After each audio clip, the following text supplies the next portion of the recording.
Vulnerable peer-to-peer software exposes consumer and small business IoT devices to compromise. A hacker says he's hacked automotive GPS trackers, all for the good, of course, and could even turn off a car's engine. Not, that he would.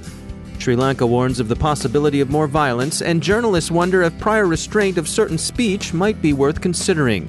Curating app stores for security, and potty-mouth scooters on Brisbane Street.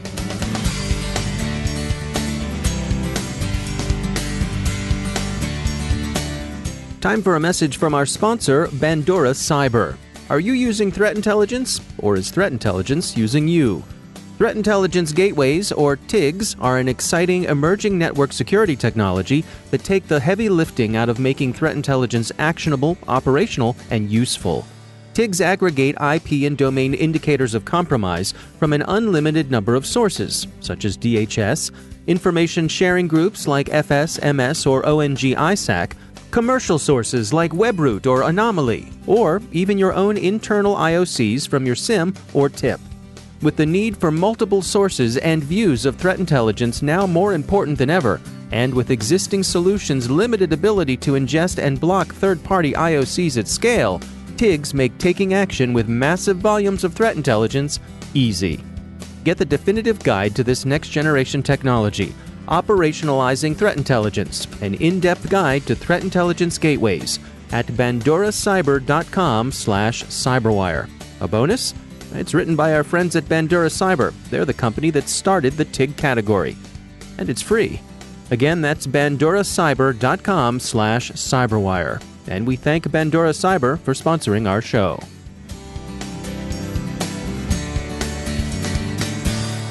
From the CyberWire studios at Data Tribe, I'm Dave Bittner with your CyberWire summary for Tuesday, April 30th, 2019. A Bloomberg report of backdoors affecting Huawei-manufactured Vodafone equipment seems to point out at worst carelessness and not the malice that backdoor has come to suggest. Huawei denies putting backdoors into the gear, telling ZDNet that this isn't about backdoors at all, but rather about old vulnerabilities that were fixed, as the Bloomberg piece mentions, when those vulnerabilities were noticed back in 2011 and 2012. The backdoor is apparently a familiar Telnet issue. In fact, the Vodafone deployment seems to have been a fairly routine Telnet implementation. Vodafone itself was quick to object that it hadn't been done wrong by Huawei. Huawei pointed out in its own defense that not only were the vulnerabilities closed years ago, which would make this report more old news than news, but that it was Telnet and that every IT company has faced these issues in one form or another. We'll quote the Register since their take on the story is clear and memorable. Quote, "Characterizing Telnet as a backdoor is a bit like describing your cat flap as an access portal with no physical security features that allows multiple species to pass unhindered through a critical home security layer. In other words, massively over-egging the pudding." End quote. We're not exactly sure what over-egging a pudding actually means. We think it's probably an English thing, like having spotted dick with your buttered crumpets, but we're pretty sure it involves exaggeration, like trying to sell someone a plastic spoon by calling it not just a utensil, but an eating solution. So sure, we've heard stuff like that on trade show floors, so be on the lookout for unnoticed Telnet. We knew someone who once found that a local raccoon was using the cat flap in her side door to backdoor the cat's food dish, then wash his hands and go back about his business. The raccoon didn't over-egg it either. We think some algorithm let him in, but the raccoon's not talking either. There's much eye-rolling and significant throat-clearing going on in the security sector's Twitterverse, with many of the cyber birdies tweeting that they're reminded of another Bloomberg story not so long ago about hardware backdoor spy devices inserted into the global supply chain by Chinese manufacturers.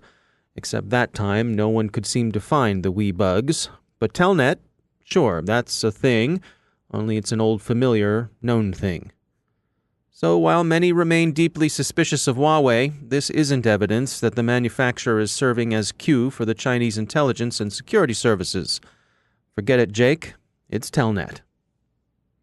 The odd case of a large database holding PII affecting some 80 million U.S. households prompts concerns that identity thieves have already hit some kind of jackpot. VPN Mentor, whose researchers discovered the exposure, says no one knows who owns the database, but the data suggest online commerce. The database includes both geolocation and personal data. Among the items are street addresses and latitude and longitude. It also includes full names, ages, and dates of birth, and interestingly, the researchers couldn't find anyone under 40 in the database. Gender, marital status, income, whether the individual described is a homeowner, and what kind of home they live in. So whoever had the data had some fairly clear demographic interests in a section of the American population. Microsoft this morning said they'd taken down the database and notified its owner, but they haven't said yet who that owner was.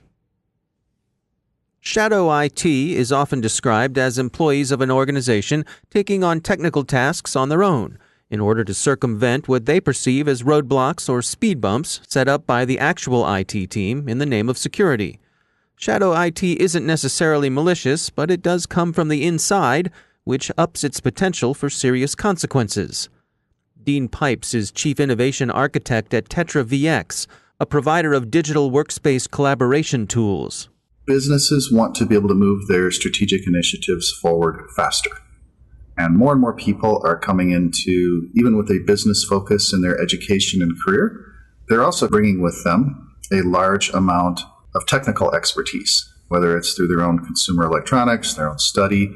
So when IT is not acting in an agile and responsive manner, when IT doesn't provide enough funding to support all of the strategic initiatives, business tends to try to do things on their own. Yeah, it strikes me that I suspect a lot of shadow IT happens not out of bad intentions. It's simply people are trying to get their work done and they want to do it as quickly as possible. Absolutely. And sometimes they don't understand why an IT department might take a little more time to figure things out. They just dive right into it. Today's cloud-based platforms and technologies have become so much more user-friendly. There's a lot less required technical skill set to set up a new environment. So what do you suppose are the driving forces between this issue that we're facing here? It's a conflict between IT governance. That means a variety of different things, right? That means data security or information security. It means controlling access to information even within your own organization. It can also mean, the choice of technology being used to apply to a given platform. There's a lot of technology sprawl that's happened in a lot of application environments. So IT struggles with making sure that where we add this capability, it makes sense, it's sustainable, it can grow. But then on the flip side, the business just wants to move forward. People have initiatives that make sense, that actually will generate revenue or create a better communication with their clients and retain clients and grow business with existing clients. Therein, I think, lies the conflict. Yeah, I hear this notion that sometimes IT is considered the department of no. If I go to IT, they're just going to tell me no, I've got work to do, so I'm going to try to solve this problem on my own. IT is traditionally not out there in the market understanding how quickly things can change and how many disruptions can be occurring at a given time. Sometimes that answer of not right now or not this year could mean the difference between profitability and growth for an entire organization. So the department of no has to figure out how to say, wait, let's look at this. This could be the department of yes, but only within these constraints. IT departments are also traditionally not big risk takers. Historically, taking big risks in IT has led to everything from system instability to pretty prominent data breaches and regulatory violations, depending on the industry they're in. IT is not going to say fully 100% yes to something without having studied it. Where I'm going with this is there's a lighter weight version of how you study this and how you enable a business initiative to move forward without so much scrutiny, without so much heavyweight governance. It's almost like you have to go through and rethink some of your processes and figure out, is there a way we can fast track this? It's a two-way conversation, though. A business has to come forward with a business case that doesn't have every bell and whistle and every possible solution built into it. It's focused in on the core objectives, the core outcomes that are being sought, so that IT can focus in on the key tools, technologies, or approaches that could help the business get there more quickly. That's Dean Pipes from Tetra VX. U.S. Secretary of State Pompeo said this week that defending U.S. elections against Russian meddling will be a very long game. He warned that Russia will remain a threat to U.S. elections for decades. The U.S. Department of Homeland Security has issued a critical functions list describing 55 areas that must be protected from cyber attack. It's a longer and much more comprehensive list than the lists of critical infrastructure that preceded it. But DHS says, plausibly, that it actually represents an opportunity to focus attention on clearly prioritized risks and to see the implications activities in one sector hold for other sectors. And it seems that both cyber attacks narrowly conceived as hacking proper aren't the only cyber risks the new framework will consider. Information operations are also clearly a matter of some concern. ISIS leader Abu Bakr al-Baghdadi made a rare appearance in the terrorist group's internet channels to promise a worldwide wave of attacks in revenge for the caliphate's extinction in the territories it once controlled. He praised the Sri Lanka murders as the first wave of reprisal. It's noteworthy that it's territorial loss and not the massacre of Muslims at prayer in New Zealand last month that gave al-Baghdadi his pretext for reprisal. This is thought to be al-Baghdadi's first appearance online since 2014. He's reclusive, as he well might be, given that he's wanted throughout the civilized world. And finally, in a dog bites man story, Naked Security is pointing out that apps designed to stream pirated content are positively teeming with malware. Among the most common varieties are credential stealers and bot wranglers. Who knew? Well, you knew, right? So, stay away from the pirates, mateys. Arr.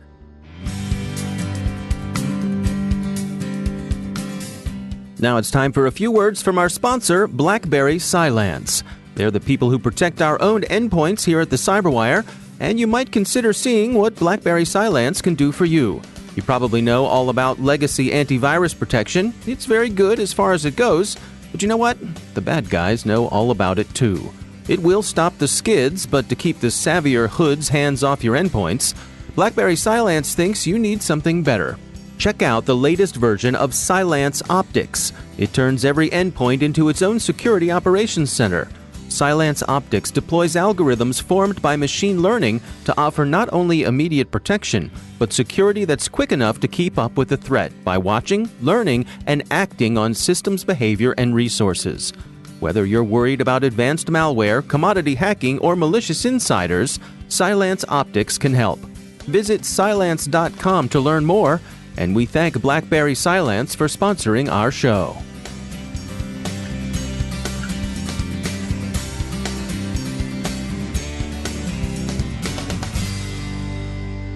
And joining me once again is Craig Williams. He's the director of Talos Outreach at Cisco. Craig, it's great to have you back. I wanted to catch up with you. Not long ago, your team published some work that you titled Hiding in Plain Sight. And this is about some stuff you found on Facebook with criminal groups using Facebook to communicate with each other.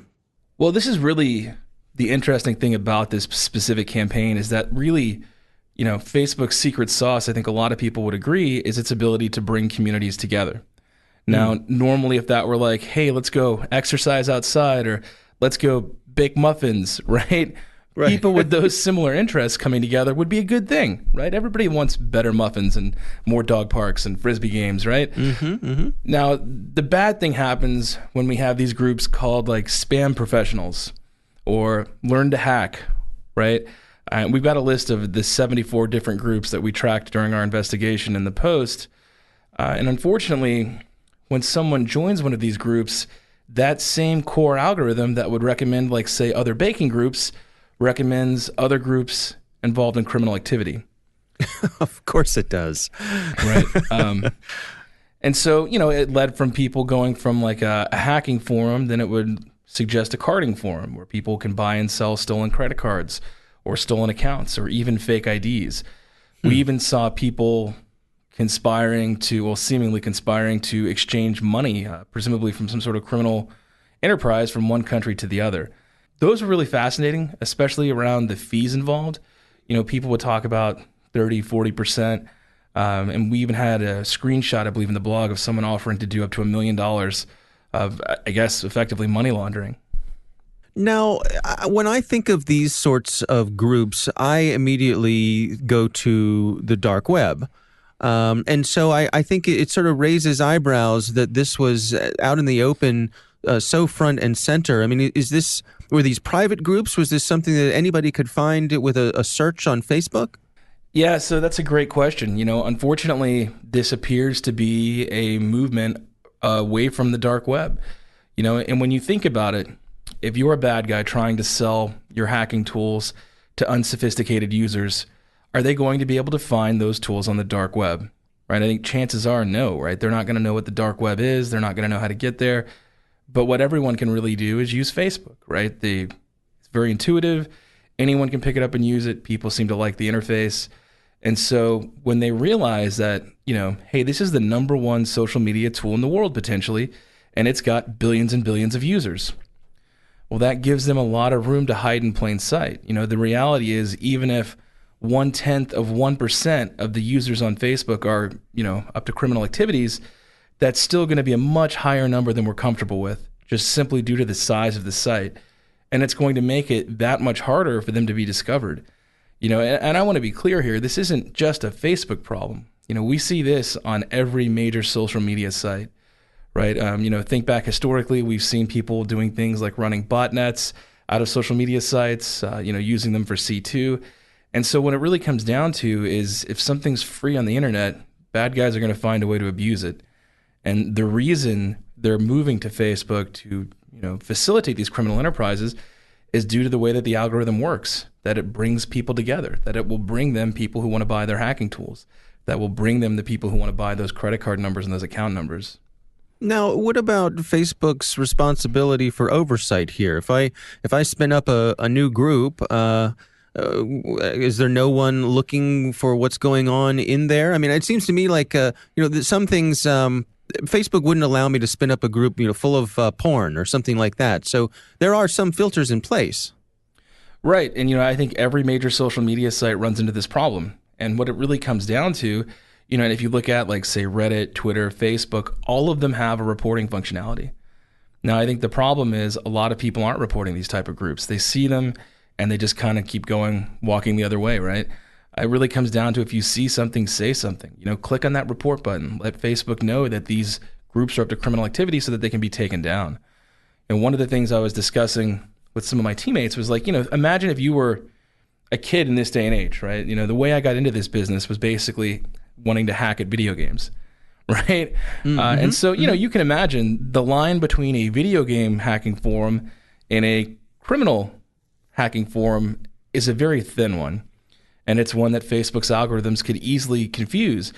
And so one of the things that concerned me as I looked into this was what would happen to the impressionable 13-year-old who wanted to cheat at Fortnite and then all of a sudden had a system to send out spam campaigns. Right. Right. I mean, at that age, you don't have the best judgment.